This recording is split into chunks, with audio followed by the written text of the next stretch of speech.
45th session, Unit 5, Electrical Instruments and Measurements.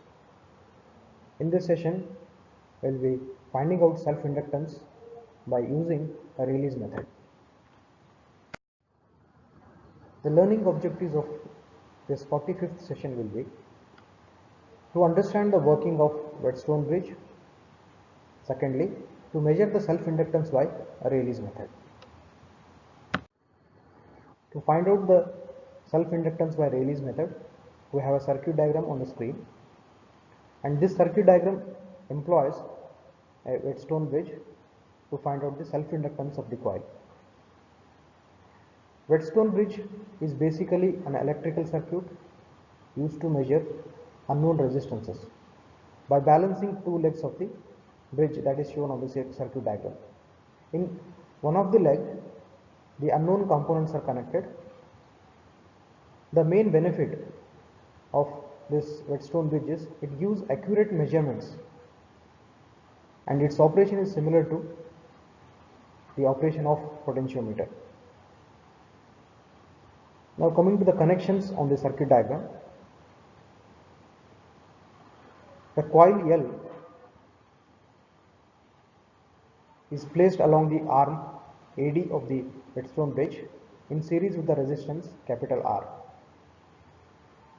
The ballastic galvanometer is connected along the arm BD as shown in the circuit diagram. The induced current in the coil is given by K into L into di upon dt, where K is the proportionality constant.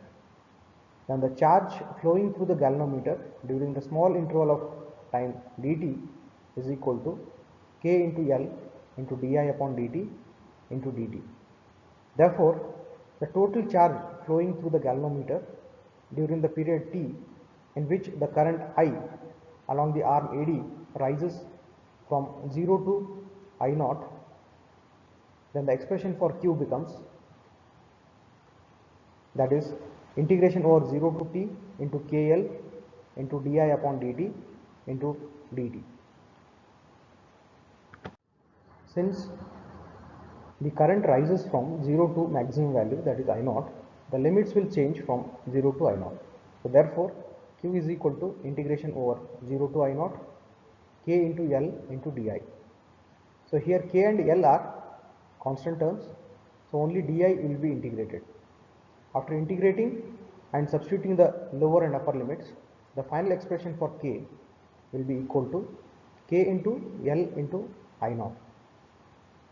But from equation 7 of 42nd session, the expression for Q is C upon N into B into A into T upon 2 pi into theta into bracket 1 plus lambda upon 2. So equating these two above equations, hence the expression for K into L into I naught is equal to C into T upon 2 pi into N into A into B into theta into bracket 1 plus lambda by 2. So let this equation be 1. In this equation, the term C upon NAB is the galvanometer constant, and it can be determined by calibrating by introducing a small resistances of the order of 0.001, 0.01 and 0.1 ohm in the arm AD of the circuit by adjusting the values of R. From Ohm's law, the EMF developed by the steady current I naught can be written as R into I naught, and then the current due to this EMF is equal to K into R into I naught. And if theta naught be the steady deflection in the galvanometer due to the current, then K into R into I naught is equal to C upon N into A into B into theta naught. Let this equation be 2.